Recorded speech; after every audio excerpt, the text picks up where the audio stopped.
you're from Oklahoma or Tennessee or California, you come to Texas and you're a U.S. citizen, regardless what color you are, you don't get in-state tuition, which is about half on average. I looked up the UT numbers, it's more than double. But if you're an illegal, you do. And it's wrong. You know, when I cut my finger off, it was dangling by a piece of skin, helping people who had a broken down boat in the lake. Because I'm an evil racist. It was a bunch of Arabs out there, couldn't speak English. Their boat was smoking, halfway on fire. I jumped in, climbed up, big wave hit, slipped off, my hand got caught, cut my finger off. Point is, I climbed back in the boat with Kevin Booth. We've been water skiing, drove back, get to the hospital, the only emergency room open, go in there, and I got an insurance card. And they're going, well, sir, we got to wait while the illegals were just let in. I said, you're not processing them. They said, well, that's city policy. And I was just like, But I started throwing a fit in there, saying, I'm going to sue you, I'm going to do this and that, because I knew my dad showed up and said, yeah, you better get that attached quick. Again, I've experienced it. I am not a third-class citizen. The cops pulled me over, want to search my car, and I talked to the state police guy, and I said, if I was illegal, you let me go. If I was even drunk, and he goes, yeah, that's true, but I don't want to talk about it. Again, why is that? Because the globalists want to bring down all three of the countries. They want to bring everybody in, get everybody in a big fight with each other. That's why the public schools teach, and they have multiculturalism, that people come here aren't Americans. That's why they have this Pledge of Allegiance to the Mexican flag that I covered last month in South Texas. It's to get everybody at each other's throats so they can destroy all of our countries. And it's time people wake up. It's time people understand this. Could we legalize 30 million illegal aliens? We probably could if they weren't being brainwashed by the public schools and the system to basically be a bunch of communists. Because the globalists and the think tanks have sold in Africa, Latin America, Asia, and the Middle East that rebellion against the West and corrupt banks is communism. That way they control the revolution. They want communism. So if you want to lose your guns, and you want to lose your wages, you want the country to implode like Mexico, sit there and just say all day, let's have open borders.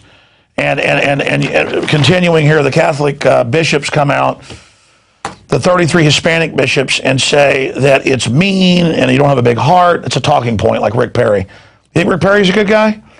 That you've got to be for total legalization and that people are mean to immigrants. The United States has the most open immigrant policies in the world. Okay? The most open in the world. I can't go to Mexico. Mexico has some of the most draconian regulations in the world. Again, I'm tired of the hypocrisy. And why does Mexico have that? I'm not saying it's even good how draconian they are. It's because they've got 600, 700 million people who want to pour across their border because, believe it or not, Mexico is even better than some of those countries. I mean, what do you do when 1 million Guatemalans want to come across? And Mexico's not stupid. They know Guatemala's highly nationalistic, like any country would be, and is going to keep their own culture. The point is, that's what's going on here. And I saw these clips. They said Catholics that aren't basically for open borders, you are unfaithful. And they call Jesus is a migrant and all this stuff. Folks, this is a Ford Foundation plan. It's public. You can read it. To break this country up. Not for Mexico. And that's the thing people have to understand. This isn't some La Infosora reconquering invasion thing like a lot of the Mexican radio stations are named and stuff. It's fun and cute and everything. Okay? America has been conquered by foreign banks. Okay? America was never perfect, but America doesn't even exist anymore. All we've got is the Bill of Rights and Constitution, and that's slipping away. And we're going to be probably worse than Mexico. At least you don't have Predator drones bombing people there. All right, I'm done talking about it. But you hear about churches aren't supposed to be involved in political stuff, the government says. Can you imagine if there was some big international denomination calling for big government policies to be changed and it was pro-liberty? They'd be shut down. It's because the globalists want this. The globalists who are evil on every front, but then they sell this idea that this is a good idea. Again, read the SPP documents that Judicial Watch sued and got 4 years ago. Continuing, in Iowa, Paul closes in within 1 point of frontrunner Gingrich. In some polls, he is actually above him or tied with him. Gingrich's favorable rating has declined 19 points among Iowans since last week because they actually found out who he is. See, knowledge is power. Oh, by the way, Newt Gingrich wants open borders again. Not because he's a touchy-feely guy. He's an absolute tyrant. But because he wants to drive down wages and implode this country. You don't lift poor countries up by lowering your standards.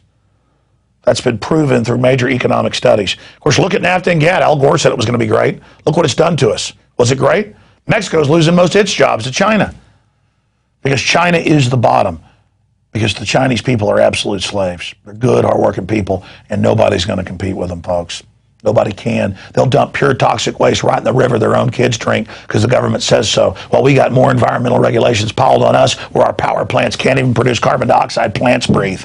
No one is going to compete with China. It's the globalist plan. They got 1,100,000,000 people that nobody can compete with by the plan. People criticize China and say we should put tariffs on to make it fair and make them pay their people more. They say, oh, you're anti-Chinese. They play that game, ladies and gentlemen. They play that game with people. And everybody's like, oh, I'm polite. I'm not racist. Okay, take my rights. All right, continuing here. In New Hampshire, Romney still 33, Gingrich 22, Paul 18, if you believe that. And Paul agrees when he was on the show yesterday that a lot of these polls are cooked. Many other independent polls show Ron Paul's a front runner across the board. But let's look at who Newt Gingrich is himself. Not just supporting carbon taxes, open borders, not just supporting Obama socialist care, not just flip-flopping and all the other things he's done, not just calling for world government and into the family and into world borders, world government.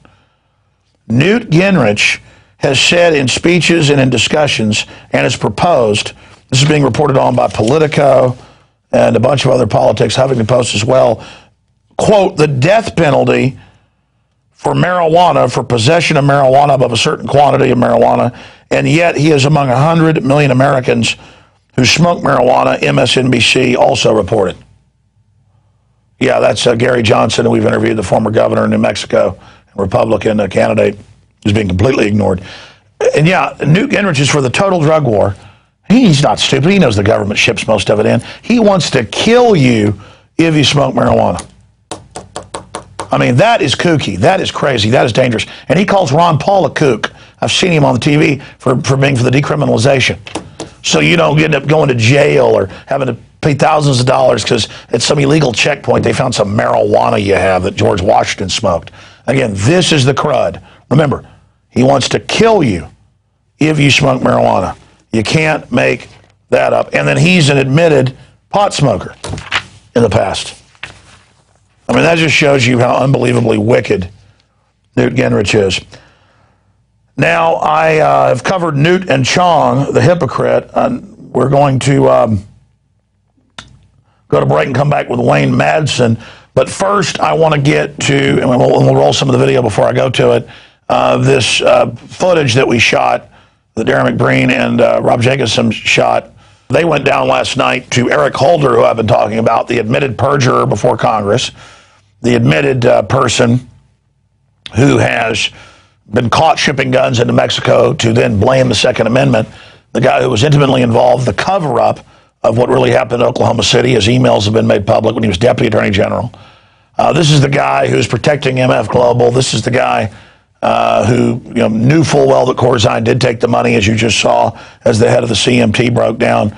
He came to the LBJ School of Public Affairs at the LBJ Library and Museum and was met by this simpering little pomp and was rolled in a big motorcade like he's an important person. I guess he is a front man for the mafia, so I guess he is. And he's got his little glamour shot there. And he was pushing UN oversight of our elections and basically having the illegals vote. And then it's a checkmate. The banks bring in foreign population, give them chicken feed handouts if they vote to let them rob everything blind, and then we implode like every other third world country. And mission complete, the elites live in armored fortresses, and we're down here, drinking muddy water, sewer water with our kids dying. And we'll be there soon. All of you that aren't sophisticated enough to figure this out, you want it, you got it. So we'll go ahead and go to this report and then come back from break and get to the incredible interview with Wayne Madsen of the Wayne Madsen Report. Please stay with us. Fast and the Furious under the ATF Phoenix, hundreds of guns leaked out, given to Mexican drug cartels on watchful eyes of cameras recorded by the ATF on video for 2 years. And under the watch of Eric Holder, he was informed about it. It's on public record video, him admitting that he knew about the Operation Fast and the Furious. And 2 years later, here we go, and the scandal's broken all across the major news networks, and it's really a shame. You have sheriffs and people in the House, Congress calling for Eric Holder to resign. And today we're here at the LBJ Library, University of Texas, where Eric Holder was speaking today. And there was a bigger protest earlier for a different reason, Eric Holder, and we're here to protest the false flag of Fast and the Furious. And we may not be here in big, huge numbers, but we are representing thousands. Literally, each one of us, there are thousands of people across the world that are against this, and we're here standing for you. I think it's really sad that a border agent got killed, and that it seems like the Freedom of Information Act should have been responded to a lot quicker, a lot better, a lot more full, and I think there's a lot of things that are still being hidden. Sending a bunch of guns to Mexican drug cartels in order to set up an attack on the Second Amendment. Do you think it was like a false flag attack on our Second Amendment, like they did on purpose? So maybe they had an excuse to go into the border New gun control laws. Yeah. Oh, absolutely. There's very little you could say to convince me otherwise at this point. So you think Eric Holder knows a lot more than what he's telling the public and what he's telling Congress and the Senate? I hate to say it, but yes, because it's either that or he's totally incompetent and he doesn't know what's going on in his department. This is the guy caught perjuring himself, and the memos CBS released last week show that they said they were going to blame the guns in Mexico on the Second Amendment. Is that not a form of false flag against our most basic of rights, sir? And what would you do, if president, to people like Eric Holder? Well, he should be immediately fired, and then there should be an investigation and find out if charges should be made. And that's obviously over the top. And all these kind of sting operations and false flag, this is criminal. I don't know whether charges will be made, but he deserves to have charges, up against him. It was reported yesterday by the Daily Caller that emails to and from Holder about Operation Fast and Furious, that they may exist, and that he's refusing to provide them to Congress. Under his watchful eye, the guns were leaked out. I mean, this is a guy, he's criminal, linking back even to Waco. Ladies and gentlemen should look into that. And also Ruby Ridge. Yes, Ruby Ridge. Yep. And, I mean, this is a guy on record. I mean, a lot of these guys are on the record for committing things that an ordinary citizen would be thrown in jail really quick. But for some reason, these people in a position of authority